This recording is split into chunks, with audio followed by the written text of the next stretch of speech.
Welcome back. This is the third video of this day. I am very tired, but I guess revision तो करना पड़ेगा. So let's get started. Behavioralism हो गया है, system theory हो गई है. Now we have post behavioralism. Critique और response था ये behavioralism का. It is a more integrated and holistic analysis. Okay, behavioralism बहुत ज़्यादा empirical था. यहाँ पे थोड़ा ज़्यादा होलिस्टिक हो गया है ना. मोर इंटीग्रेटेड अप्रोच है. कॉन्टेक्स्ट को ध्यान में दिया जा रहा है. कॉन्टेक्चुअल एनालिसिस है. नॉर्मेटिव इंक्लूजन कर लिया गया है क्योंकि that was the criticism of behaviour theory के भाई बहुत ही ज़्यादा नॉर्मेटिव थ्योरीज को आपने इग्नोर मार दिया है. इंटरडिसिप्लिनरी अप्रोच है, वो तो पहले भी था. देन पावर डायनामिक्स को देखा भी गया है, समझा गया है एंड एनालाइज किया गया है. We'll understand this point one by one. पहली बात है कॉन्टेक्चुअल एनालिसिस. हिस्टोरिकल, कल्चरल और स्ट्रक्चरल कॉन्टेक्स्ट को ध्यान से देखा गया है. Example, according to behavioural theory, अगर आपका फार्मर प्रोटेस्ट हुआ था 2020 और 21 में, उसको सिर्फ ये देख के मेजर किया जाता कि उसमें पार्टिसिपेशन कितना है, पब्लिक ओपिनियन क्या था. बट अगर आप पोस्ट बिहेवियरल थ्योरी से जाते एंड आप फार्मर प्रोटेस्ट को एनालाइज कर रहे होते तो you would have given more thought on agriculture economy. कैसी एग्रीकल्चर अर्थव्यवस्था चल रही है, एमएसपी की कंसर्न्स क्या हैं, रीजनल पॉलिटिक्स क्या है, स्पेशली पंजाब और हरियाणा में गवर्नमेंट पे ट्रस्ट का क्या खेल है अभी इन दो स्टेट्स में, या फिर majority of the farmers who participated in the protest. और livelihood behaviours. Okay, livelihood behaviours को भी देखा जाता. So in a way the post behavioural approach is more holistic in nature. फिर है normative inclusion. ethical values ethical values, normative values, morals, इन सबको भी consider करा जाता है while analyzing the political phenomena. कि ये पर्टिकुलर जो चीज़ हुई वो एथिकली कैसी है, मोरली कैसी है, उसमें जस्टिस कैसा है, ये सारी चीज़ें. It's also interdisciplinary. philosophy, psychology and through history, इन सबको मिला के economics बना के, क्योंकि of course as you can see here while analyzing the farmer protest, we would have given more thought to economy also कि भाई अर्थव्यवस्था कैसी चल रही है जिससे ये चीजें हुई हैं. हाँ, पावर स्ट्रक्चर को पढ़ा जाता है कि पावर इम्बैलेंस कैसा है, इंस्टीट्यूशनल अरेंजमेंट कैसा है, पावर इम्बैलेंस में कौन ज़्यादा पावरफुल है, कौन कम पावरफुल है, किसकी ज़्यादा अथॉरिटी है, डिसीजन मेकिंग में क्या है, इंस्टीट्यूशनल अरेंजमेंट देखा जाता. सिग्निफिकेंस क्या है पोस्ट बिहेवियरलिज्म का, है ना. Again just learn these point में फिर से just for my revision.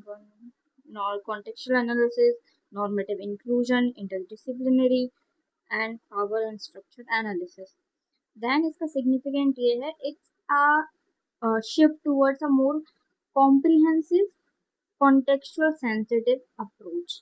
Okay, it's a more comprehensive and contextual sensitive approach in political science.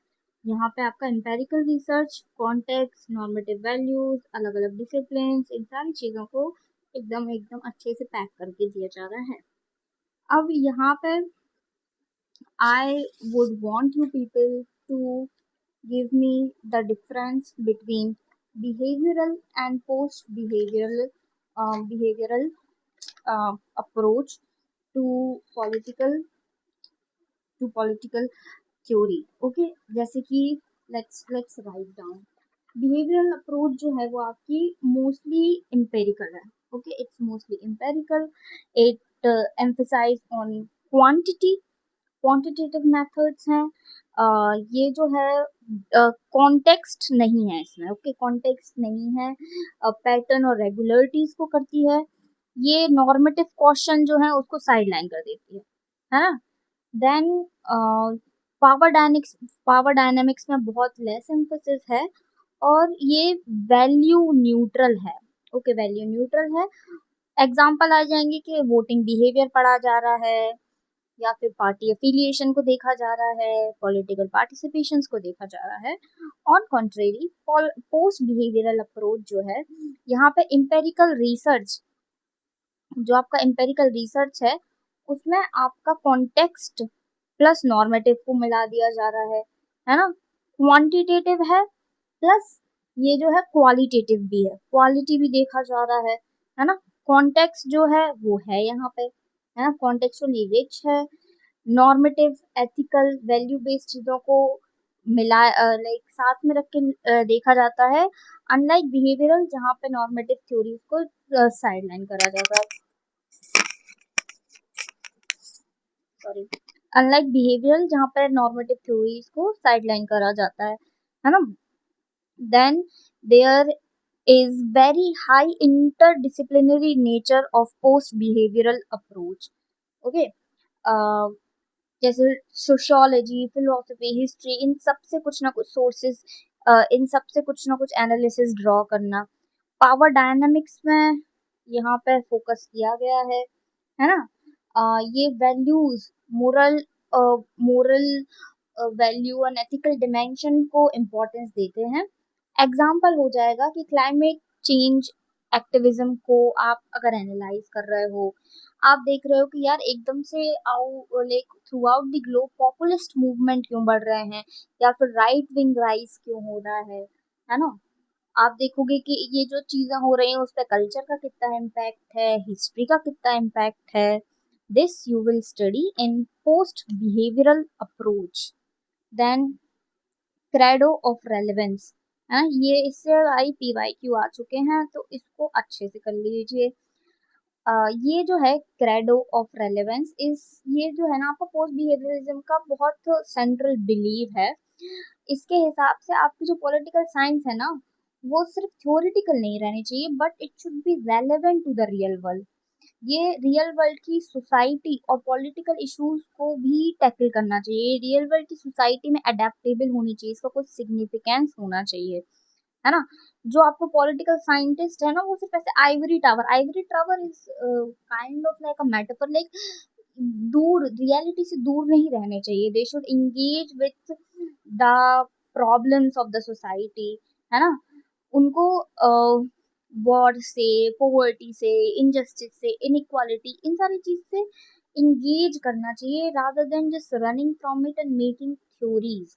Okay, eastern का कहना है, ये अगेन अच्छी चीज है भाई, डाल देना आंसर्स में, मैं भी डाल दूंगी अगर याद रहा तो।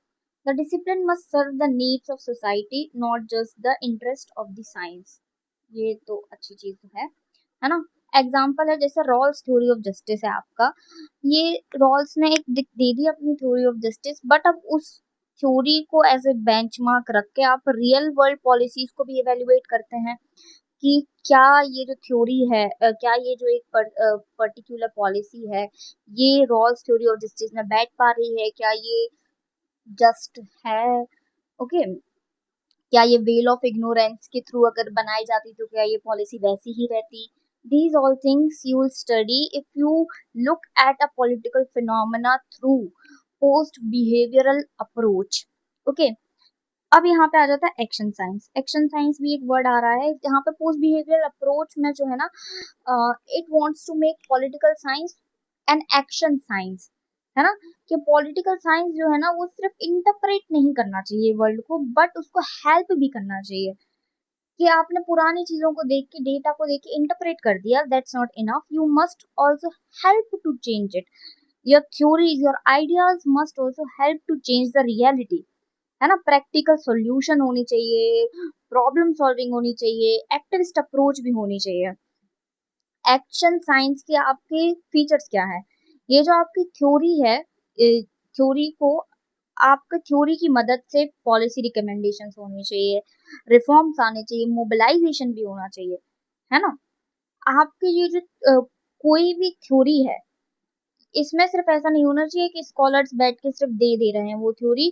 They should have the moral stand, है ना। दे शुड बी लाइक अच्छा this is ethical, this is moral, so they should have a moral stand, not stand, collaborative और डेमोक्रेटिक अप्रोच होनी चाहिए कि अच्छा ये भी है, I am sitting in India and I am making a theory about से Africa, a political theory about Africa. I collect each and every data. मैंने बहुत सारे सर्वेज कलेक्ट कर लिए हैं, मैंने बहुत सारे इंटरव्यूज डॉक्यूमेंट्री सब देख लिए हैं, and I am now trying to make a theory. But post behavioral approach would be like, okay, you can make a theory but just go and live in that community for some time. क्योंकि आपका collaborative और democratic approach को emphasis करता है post behavioural approach. Okay, जैसे Martha नुसबम है, उनने capability की जो थ्योरी है ना, जो कि अमर्त्य सेन की है, she has related that capability thing to real development strategies in global south की. ये जो कैपेबिलिटी अप्रोच है, आप कैसे उसको ग्लोबल साउथ के डेवलपमेंट में इम्प्लीमेंट कर सकते हो. इसका एक और एग्जांपल है B R Ambedkar. B R Ambedkar not just gave the theory of justice. उनके लिए जो जस्टिस का मतलब था, उन्होंने सिर्फ वो थ्योरी नहीं लिख दी थी एनिलिएशन ऑफ कास्ट में. He also design the constitution. उनने कॉन्स्टिट्यूशन सेफगार्ड्स दिए, रिजर्वेशन दिया, फंडामेंटल राइट्स दिए, जिससे सोशल जस्टिस है वो बढ़ सके, सोशल इनजस्टिस कम हो, जस्टिस बढ़े, है. सो उनकी जो थ्योरी थी ना, वो कॉन्स्टिट्यूशनल रिफॉर्म में ट्रांसफॉर्म हुई. यही आपका जो पोस्ट बिहेवियरल अप्रोच है, यही कहता है कि आपकी जितनी भी पॉलिटिकल थ्योरीज हैं, they should also translate into something good for the society. अब यहाँ पे एक और आ जाता है पॉइंट कि बहुत सारे स्कॉलर्स कहते हैं कि there has been a decline in political theory. 1950s और 60s के समय पे ये एक डिबेट होने लगी कि पॉलिटिकल थ्योरी है जो ना, वो अपना सेंट्रल प्लेस लूज कर रही है पॉलिटिकल साइंस में. पॉलिटिकल साइंस है, उसमें पॉलिटिकल फिलोसफी है, पॉलिटिकल थ्योरी भी है. तो अकॉर्डिंग टू सम फिलोसफर्स के भाई पॉलिटिकल थ्योरी जो है ना, it's losing its central place. क्यों? क्योंकि अब यहाँ पे एम्पेरिकल एंड पॉजिटिवनेस की वजह, पॉजिटिविज्म की वजह से इसका पॉलिटिकल थ्योरी का जो इम्पैक्ट है वो कम हो गया है, स्पेशलाइजेशन बढ़ गई है और टेक्निकल फोकस बढ़ गया है. तो जो पॉलिटिकल थ्योरी के जो नॉर्मेटिव चीजें थी वो नहीं हो रही है ना. साथ ही साथ लोगों का after first and second world war normative discourse वैसे विश्वास भी कम हो गया है. ये सारे रीजन दिए जाते थे कि भाई इसलिए पॉलिटिकल थ्योरी जो है वो आपकी डिक्लाइन हो रही है. यहाँ पे दो लोग हो गए, एक हो गए डिक्लाइनिस्ट हु वर लाइक हाँ हाँ पॉलिटिकल थ्योरी जो है वो डिक्लाइन ही कर रही है because of imperial sorry because of behaviouralist revolution, empiricism की वजह से, है ना. और एक थे रिवाइवलिस्ट जो आर्ग्यू करते थे कि जो पॉलिटिकल थ्योरी है ना, it's not declining, rather it is transforming, है ना. अब यहाँ पे जो अपन का डिक्लाइनिस्ट है, उनमें आते हैं लियो स्ट्रॉस. लियो स्ट्रॉस जो थे ना, he was a very vocal critic of empirical turn in political science. He was like कि भाई तुमने अगर क्लासिकल पॉलिटिकल फिलोसफी को अबेंडन कर दिया है, that is not good. He really emphasised on the return of Socratic tradition के जो डिस्कोर्स हुआ करते थे, डिबेट्स हुआ करती थी, उनको वापस लाओ, है ना. नॉर्मेटिव डिस्कशंस को वापस लाओ, फंडामेंटल फिलोसफिकल क्वेश्चंस पूछो, डीप रिफ्लेक्शन होना चाहिए जस्टिस पे, वर्च्यू पे, पॉलिटिकल आइडियाज पे, है ना. एंड ही ऑल्सो वार्नड कि अगर आप पॉलिटिकल थ्योरी को अगर सिर्फ ऑब्जर्वेशन और बिहेवियर पे लिमिट कर दोगे ना, that would be really problematic. आपने सिर्फ उसको ऑब्जर्वेशंस पे, बिहेवियर्स पे, इंस्टीट्यूशनल पैटर्न्स पे अगर लिमिट कर दिया है ना. इन्हीं के साथ साथ थे एक शेंडल वुलन, है ना. He was like he criticize the political science because, क्योंकि वो बहुत ज्यादा डिटैच्ड हो रही है ट्रांसफॉर्मेटिव रोल से, है ना. सिर्फ वो आपको डेटा दिया जा रहा है, आप एनालाइज कर रहे हो और बता दे रहे हो कि अच्छे इसलिए वोटिंग पैटर्न हुआ, ये हुआ, फलाना हुआ, ढिमकाना हुआ, है ना. इट इज लूजिंग विजनरी, जो पहले रहता था ना विजनरी मोरल और थोड़ा एग्जिस्टेंशियल डिमेंशन जो होता था वो लूज कर रही है. That's why he was very critical of the behaviouralism, है ना. एंड अकॉर्डिंग टू हिम, अगर पॉलिटिकल थ्योरी एक टेक्निकल फील्ड में कन्वर्ट हो जाएगी, तो वो सिर्फ मेथड्स ऑफ मेजरमेंट से ही ऑब्सेस्ड रहेगी, and there won't be any normative goodness, and वो सोसाइटी में भी वो गाइडेंस नहीं दे पाएगी, है ना. शेल्डन वुलन बिलीव्ड कि बिहेवियरलिज्म जो है वो रिच पॉलिटिकल क्वेश्चन को सिर्फ स्टैटिक्स और मॉडल्स में रिड्यूस कर रहा है। ये वाला आई लाइक दिस पॉइंट, कि आपका रिच पॉलिटिकल क्वेश्चंस को सिर्फ स्टैटिक्स और मॉडल्स में रिड्यूस करा जा रहा है। वुलन के हिसाब से पॉलिटिकल थ्योरी का मतलब सिर्फ ये नहीं है कि आप डेटा कलेक्ट कर लो, बट इट ऑल्सो इन्वॉल्व्स कि आप फंडामेंटल तो जान लो इंसान के बारे में, आप मोरल कंसर्न्स तो जान लो, है ना। आप ये तो देख लो कि पॉलिटिकल रियलिटीज को क्या चैलेंजेस हैं, क्या रीशेप कर रहा है पॉलिटिकल रियलिटीज को। अब ये आपको बता रहा है कि पॉलिटिकल साइंस के अंदर ही अंदर बहुत सारे इंटरनल फ्रेगमेंटेशन हो गए थे, डिबेट शुरू हो गई थी, है ना। इसकी वजह से there was a time where there was decline in comprehensive and philosophically grounded inquiries in political science। एक ऐसा समय था जब कॉम्प्रिहेंसिव और फिलोसफिकली ग्राउंडेड इंक्वायरीज ही नहीं हो रही थी। कंटेम्प्रेरी चैलेंजेस जैसे कि जस्टिस, पावर, डेमोक्रेटिक वैल्यूज, इसको पॉल साइंस जो था वो आपका आंसर ही नहीं कर पा रहा था। अब इसका क्या हुआ, कॉन्सिक्वेंसेस क्या हुए इस डिक्लाइन के, कि आपका नॉर्मेटिव थ्योरी से आप दूर चले गए, है ना। तो उसकी वजह से कंसर्न पॉलिटिकल थ्योरी के रेलेवेंस पे ही आने लगा कि भाई अब ये रेलेवेंट है कि नहीं, है ना। देन आपने डिसिप्लिन की कैपेसिटी को ही लिमिट कर दिया कि बहुत सारे जो नॉर्मेटिव क्वेश्चन है वो उसको आंसर ही ना कर पाए। ये ये हुआ कॉन्सिक्वेंसेस ऑफ डिक्लाइन, जो कि कुछ फिलोसोफर्स कह रहे थे कि डिक्लाइन हो रहा है, जैसे Leo Strauss and Sheldon Wolin. Now let's come to the other side, है ना। The philosophers who were saying कि भाई डिक्लाइन नहीं हो रहा है, इसमें आते हैं David Held. David according to David Held जो आपकी पॉलिटिकल थ्योरी है ना, इट्स इवॉल्विंग, है ना। ये एक मॉडर्न चैलेंजेस को फेस करते करते इवॉल्व कर रही है। इट्स अ लिविंग ट्रेडिशन जो कि कल भी थी, आज भी है और कल भी रहेगी, है ना। जो इवॉल्व करता है, ये एक ऐसा ट्रेडिशन है जो इवॉल्व करता है एंड अडॉप्ट करता है अपने साथ साथ टाइम को। मार्था नुसबम ने इंटरडिसिप्लिनरी अप्रोच को एडवोकेट किया। अब आप ये बताओ, अगर एक कोई डिसिप्लिन है which is dead, how would it adopt another discipline, है ना। How would it expand into other discipline. अगर वो डेड है वो तो आइसोलेटेड रहेगा, जो कि पॉलिटिकल थ्योरी के साथ तो नहीं हो रहा है। It is become interdisciplinary, it is expanding, that's why it is not dead yet, है ना। और जीन कोहिन करके हैं, उनने एक ऑब्जर्वेशन देखी थी कि अभी भी बहुत सारे जो कॉलेजेस हैं, बहुत सारे यूनिवर्सिटीज हैं, there are people who are taking academic interest in political theory, political science, है ना। नॉर्मेटिक गाइडेंस भी थी कॉम्प्लेक्सिटीज के बीच में, है ना, कि एथिकल डायलेमा आ ही रहे हैं, there is need of political guidance. फिर है रिवाइवल ऑफ नॉर्मेटिव थ्योरी भी हो रहा था।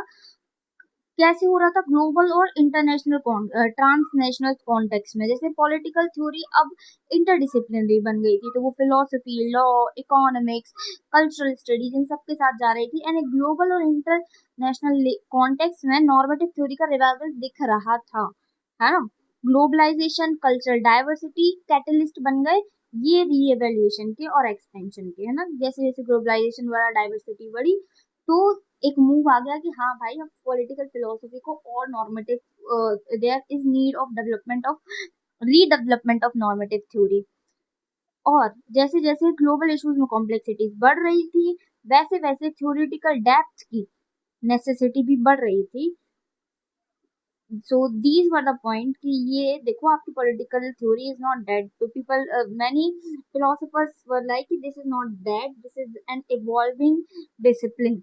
ऑल्सो बहुत सारे जो सोशल मीडिया है या फिर बहुत सारे फोरम्स हैं आज के समय में, आप देखोगे कि बहुत सारे जो नॉर्मेटिव थ्योरीज है we do discuss this there, तो इट्स नॉट टोटली डेड और was dead at some point.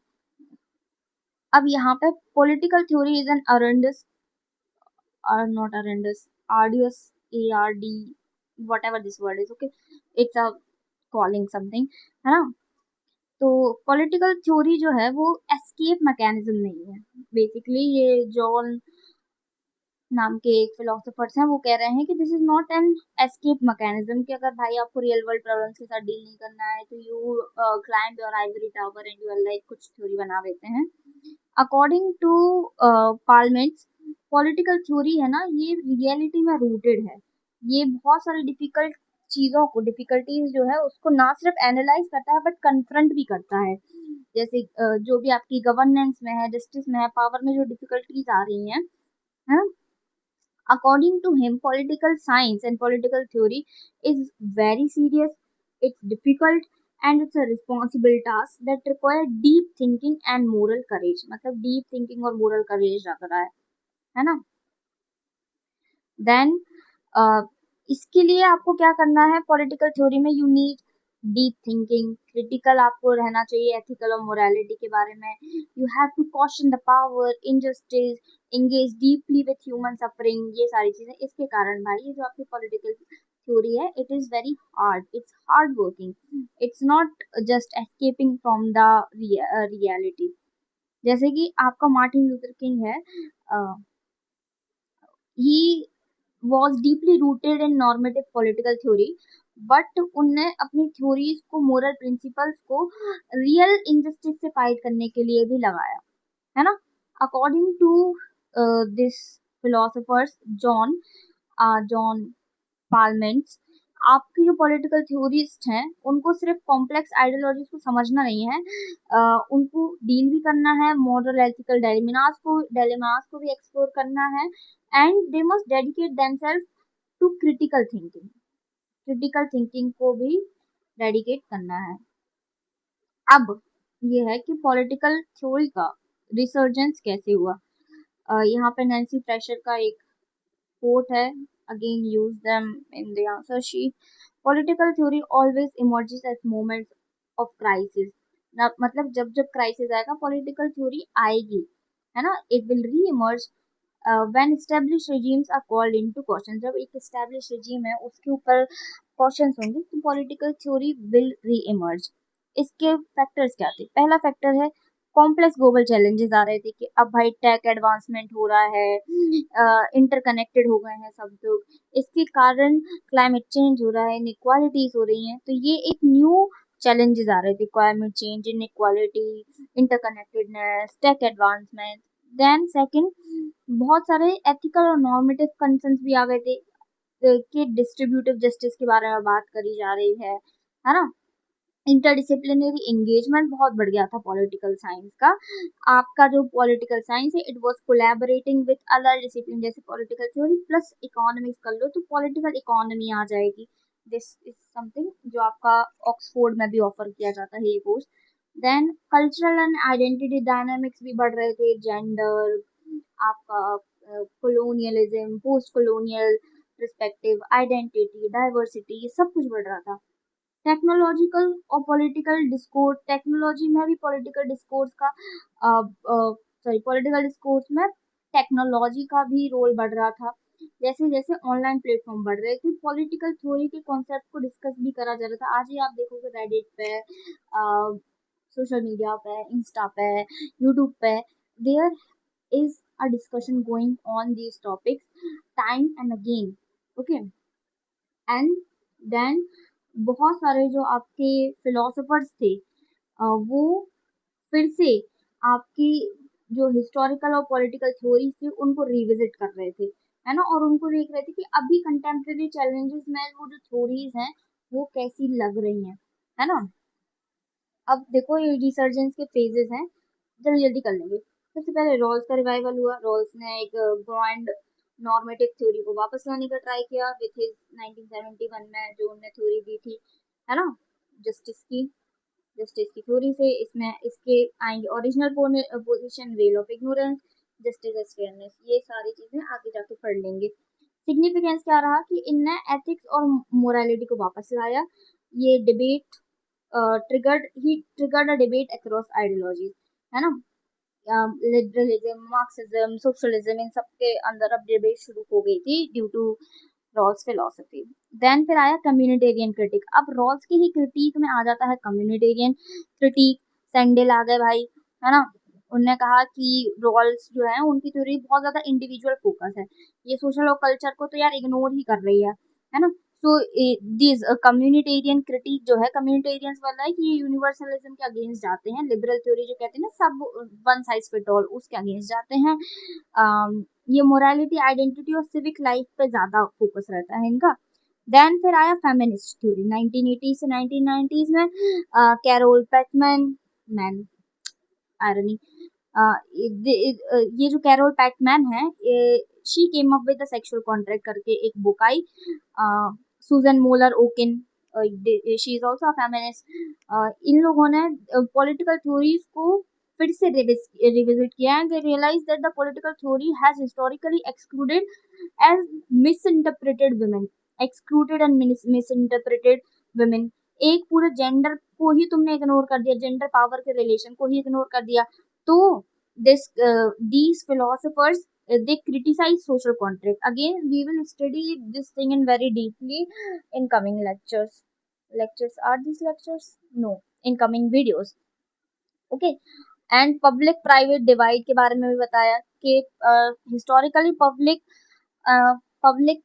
Sphere and private sphere को बहुत अलग अलग माना जाता था। पब्लिक स्फेयर में पॉलिटिक्स आती थी, प्राइवेट स्फेयर में फैमिलीज आती थी। And feminist came and they were like what is happening in the private sphere is also political.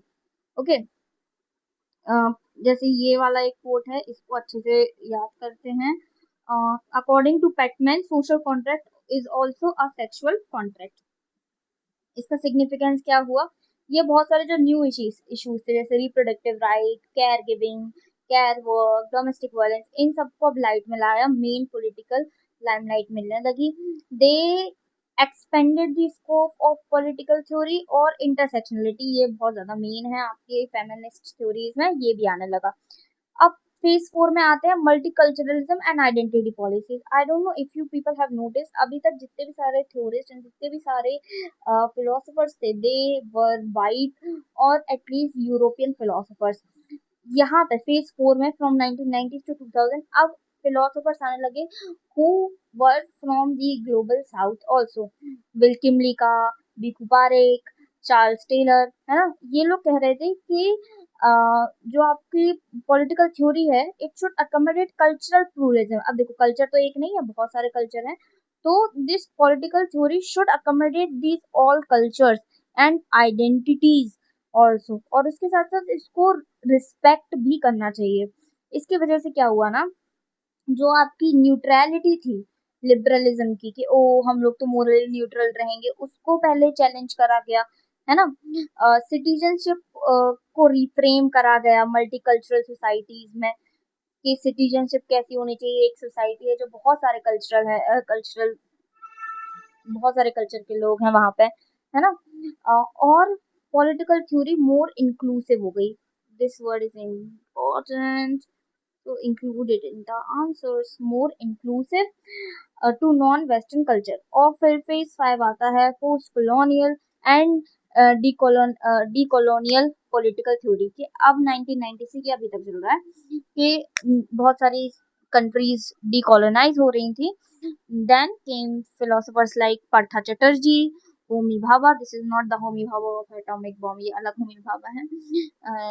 These people, ये इन लोगों ने यूरोसेंट्रिक अजम्पशन को पहली बात तो क्रिटिसाइज किया, जो कि क्लासिकल पॉलिटिकल थ्योरी में होती है। आई टोल्ड यू कि for majority of the history of political science these theories were given from the point of view of Europe. आज के समय में आप अधिकांश समय सिर्फ यूरोप के बारे में ही पढ़ते हैं पॉलिटिकल साइंस में। कॉलोनियल लेगेसी एंड पावर को क्वेश्चन किया गया। Decolonisation of knowledge, this is also very important, कि आपको बहुत बार आपके जितने भी नॉलेज के सोर्स है वो यूरो सेंट्रिक ही हैं, तो इसके कारण भी बहुत एक हद तक आपके व्यूज जो हैं वो कॉलोनियल इम्पैक्ट होता है उन पे। That is why they emphasised on decolonisation of knowledge. इसकी वजह से they came up with global south perspective. इसका सिग्निफिकेंस क्या हुआ कि पॉलिटिकल थ्योरी आपका एशिया, अफ्रीका, लैटिन अमेरिका को भी इंक्लूड करने लगी। They question the universality of western liberals, कि जो आपकी डेमोक्रेसी के आइडियाज है ना उसको क्वेश्चन करने लगे कि भाई आपका जो डेमोक्रेसी है, is it good for Asiatic society, is it good for African society, the Latin American society. Then finally came page 6 critical theory, जो न्यू मार्क्सिज्म और इमेंसिपेटरी थ्योरी भी है। ये इसमें एग्जांपल है Herbert Marcuse, Nancy Fraser, we'll read them all, है ना, चिंता मत करो कि यार इतने कितनी सारी चीजें हैं। By the time we are completed with PSIR, this particular section of PSIR will seem like such an easy thing, because ये सारी चीजें we would have done in a very deeper manner. Okay, this critical theory जो थी, है ना, this was built on Frankfurt school, जो कि आपका फ्रैंकफर्ट स्कूल जो है ना वो आपका मार्क्सिस्ट स्कूल का पार्ट है। यहाँ पे emancipation from cultural structural operation, sorry cultural नहीं, स्ट्रक्चरल मार्क्सिज्म में स्ट्रक्चर्स होते हैं, उसके ऑपरेशन से इमेंसिपेशन के बारे में थी फ्रैंकफर्ट स्कूल, जिसका इन्फ्लुएंस था, फ्रैंकफर्ट स्कूल का इन्फ्लुएंस था क्रिटिकल थ्योरी पे, है ना। And then came global, I thought phase 6 was the last, no, phase 7 is the last phase, जहाँ पे ग्लोबल जस्टिस, कॉस्मोपॉलिटिज्म और इन्वायरमेंटल थ्योरी के बारे में डिस्कस होने लगा, जैसे Martha Nussbaum, Amartya Sen, Thomas Pogge, I hope that's Pogge, like Thomas John Dryzek, है ना। यहाँ पे ग्लोबल इनइक्वालिटीज के बारे में बात होने लगी, कैपेबिलिटी अप्रोच के बारे में बात हुई, ecological citizenship. And with this we are completed with at least political theory. In hopefully in some days I'll also do the PYQs. मतलब I'll post the videos, I'll do them personally, but पता नहीं video बना पाते हैं कि नहीं। But up till then, I hope you like this video. I know I'm a noob, and if you don't like this video, dislike मत करना, गंदा comment कुछ मत करना। Thanks, bye.